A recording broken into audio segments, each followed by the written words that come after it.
Oke, selamat siang. Berjumpa kembali dengan Mas Bro Tegal. Walaupun lemes, tetap setia sama kalian semua. Kita akan menghimbau untuk kalian menyikapi market yang lagi terjadi. Kita harus sabar, jangan terkecoh dengan keadaan. Yang penting kita masuk di koin-koin yang bagus.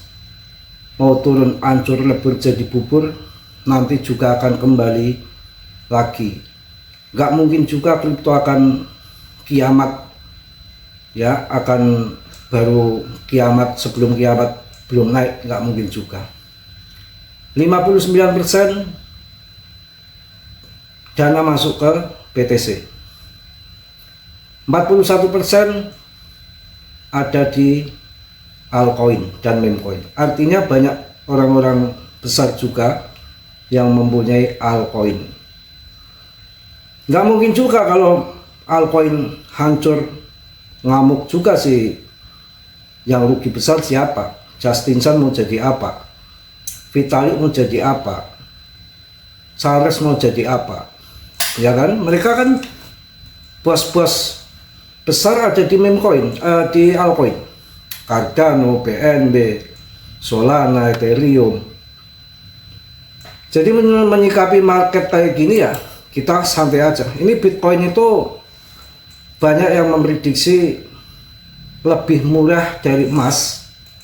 Sinyal langka ini disebut mirip awal rally 18.000%. Coba gimana ini? Makanya kripto itu aneh. Orang kaya di kripto cara mendadak bisa kalau sabar. Kayak remember di kripto juga tidak kurang. Dia ya riset sendiri ya. Do you own riset Mas Bro tidak bertanggung jawab atas kerugian kalian. Kerugian ditanggung masing-masing. Sudah saya sampaikan dari awal, Mas Bro anti CL. Sudah mengalami pahit getirnya di dunia cryptocurrency. Sudah cukup bagi saya untuk CL dan ketakutan mengenai harga. Saya masuk Polygon harga 19.000 pada bull tahun 2021 kalau nggak salah. Itu dibanting dulu ke 13.000, saya masuk banyak tuh. Setelah 13.000 kalau kita CL ya modal kita nggak tahunya sebulan ke depan menjadi di atas 40.000. Habis lebaran waktu itu bulan Mei apa April ya, saya apa Juli itu ya, tahun 2000 berapa itu saya bersama anak saya itu. Anak saya dijual di 34.000, saya jual di 40.000. Itu fakta kawan. Dan ini Polygon harganya lagi hancur. Saya punya banyak di Polygon, saya liatin aja. Yang penting koin-koin yang nggak ngasal ya kita hajar saja. Nominalnya saja yang kelihatan hilang, tapi nanti balik lagi. Yang buat ya investasi harus uang yang dingin.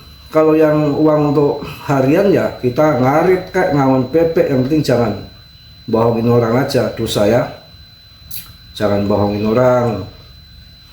Oke, ini ada yang memprediksi bahwa BTC lebih murah dari emas. Ini sinyal langka, langka.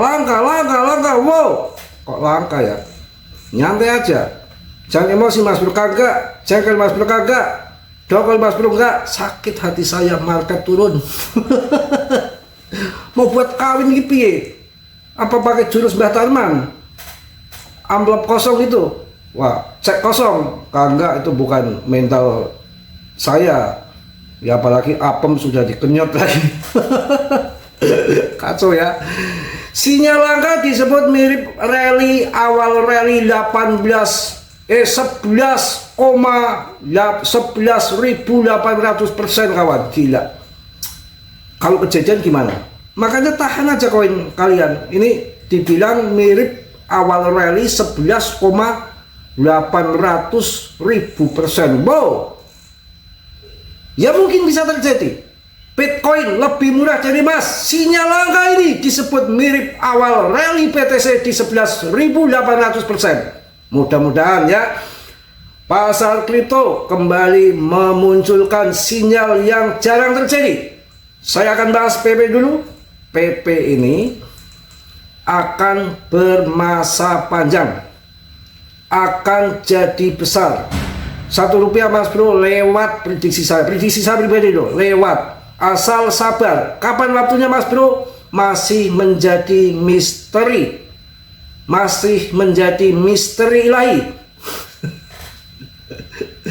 Yen ning tawang ngono lintang yo cahayu. Mas Bro sudah tidak membutuhkan dirimu lagi. Wah, kok nyanyinya gitu. Pasar kripto kembali memunculkan sinyal yang jarang terjadi. Nilai Bitcoin terhadap emas XAU turun ke titik terendah sepanjang sejarah setelah disesuaikan dengan suplai uang global. Sejumlah analis menilai kondisi ini membuat BTC terlihat jauh lebih murah dibanding emas, bahkan disebut lebih menarik daripada fase sebelum bull market 2015 dan tahun 2017. Wow, mantap. Namun tidak semua pihak yakin arus dana dari logam mulia ke aset kripto akan terjadi dalam waktu dekat. Di tengah perdebatan itu, data on-chain menunjukkan pemegang jangka panjang justru mulai mengakumulasi kembali saat harga melemah. Kita ketakutan, kita kabur, mereka akumulasi. Rasio BTC emas masuk zona undervalued historis. Kita lihat di sini. Juta, ini data BISWIS Eropa menyoroti bahwa pelemahan Bitcoin BTC terhadap emas XAU kini berada di wilayah yang pernah bertepatan dengan titik balik besar. Zona ekstrim seperti ini terakhir kali terlihat pada tahun 2015 saat BTC dinilai sangat undervalued dibanding emas. Setelah periode itu BTC melesat sekitar 11.800%. Wow. Hingga mencapai puncak sekitar 20.000 US dollar dari kisaran 165 dolar dalam 2 tahun. Wow, ini perlu kita kaji nih ya. Sekarang lagi begini, kan ini ada yang namanya bull market, siklus baru. Yang biasanya siklus terjadi karena halving BTC sudah bubar. Sekarang adopsi yang makin besar lagi dengan makin meluasnya adopsi BTC ini yang namanya siklus baru akan berkepanjangan. Terserah kalian mau CL mau enggak ya. Kalau saya sendiri no CL, no CL. Kalau bisa nambah apa Mas Bro? Nambah janda. Kacau ah. Pola histori tersebut membuat sebagian analis menilai peluang saat ini lebih menarik dibanding menjelang rally besar. Sebelumnya Michael Van the People, tahu ya, ini orang ini semalas nyebut namanya. Kalian tahu nggak? Pasti nanti ada kemarin ada yang komen yang namanya itulah orang geblek gitu. Nggak senang itu orangnya. Tapi kadang-kadang ya ada, kadang-kadang masuk akal juga, kadang-kadang ya seneng juga orangnya itu. Ya si Robert Kiyosaki. Robert Kiyosaki. Ini pasti Robert Kiyosaki nih. Aduh. Data BISWIS Eropa menyoroti bahwa pelemahan Bitcoin BTC terhadap emas XAU kini berada di wilayah yang penuh bertepatan dengan titik balik besar. Zona ekstrim seperti ini terakhir kali terlihat pada tahun 2015 saat BTC dinilai sangat undervalued dibanding emas. Setelah periode itu Bitcoin melesat sekitar 11.800% hingga mencapai puncak sekitar 20.000 US dollar dari kisaran 165 dolar dalam 2 tahun. Wow, mantap. Pola histori tersebut membuat sebagian analis menilai peluang saat ini lebih menarik dibanding menjelang rally besar sebelumnya. Michael Van the People turut turut mengoptimalkan apa ini,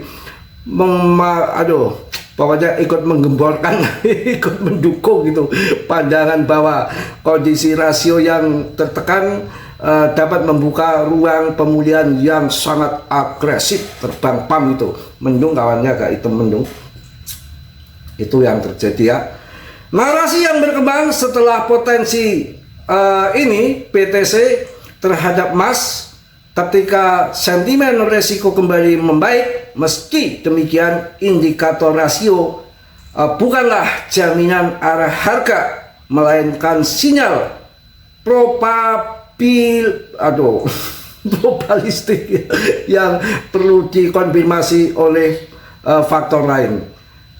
Pokoknya rotasi modal emas ke Bitcoin masih diperdebatkan. Sejumlah analis memperkirakan rotasi modal dari emas ke Bitcoin bisa mulai terlihat pada Februari atau Maret, mudah-mudahan ya, dari bisnis ini Eropa, dan si satu lagi ini si Pops Handel dari mana ini, dari Hongkong apa termasuk yang menilai pergeseran minat dapat terjadi ketika investor mulai mencari aset berisiko lebih tinggi. Latar belakangnya, emas mencatat kenaikan kuat dalam setahun terakhir, sementara BTC turun 18% pada periode yang sama. Pada buat kawin ya beli emas. Akumulasi long term holder menguat saat harga melemah. Di tengah koleksi Januari, data onsite menunjukkan pemegang jangka panjang mulai menyerap tekanan jual. Pasokan yang dipegang long term holder jangka panjang, yaitu entitas yang menyimpan BTC lebih dari 155 hari, terlihat mulai pulih selama periode penurunan. Perubahan ini sering dibaca sebagai tanda bahwa pelaku yang lebih sabar memanfaatkan harga diskon atau yang lagi murah untuk membangun posisinya ya. Mungkin itu aja yang saya sampaikan. PP akan bermasa panjang, tunggu belak-belakan Mbah Trump. Pokoknya apa yang terjadi kita santai, kita lihat sampai jadi miliarder bener ya. Jangan kita tanggung-tanggung kalau di dalam berinvestasi. Namanya investasi ada risiko seperti ini, apalagi kripto ya, hubungannya dengan geopolitik, ekonomi secara global, macam-macam pengaruh perang, berita-berita sana sini, game permainan dibanting, apalagi sekarang dikendalikan sama bank sentral. Fed juga mempertahankan suku bunganya, ini kurang ajar bener ya. Mudah-mudahan ini si Trump mungkin lagi cari cara untuk mengganti macam-macam. Pokoknya udah di situ aja, pusing dikit nggak apa-apa, lihat market ya. Yang namanya kadang kita lagi cuan-cuan, tahun kemarin juga belum habis kok. Mantap ya. Mungkin itu tetap dia riset sendiri ya. Do your own research dalam dunia kripto berisiko tinggi. Mas Bro tidak bertanggung jawab atas kerugian kalian. Semua kerugian ditanggung masing-masing ya. Suruh diro janingrat lepur tining pangas tuti. Salam dari Tegal Mas Bro. Wassalamualaikum warahmatullahi wabarakatuh. Mak news.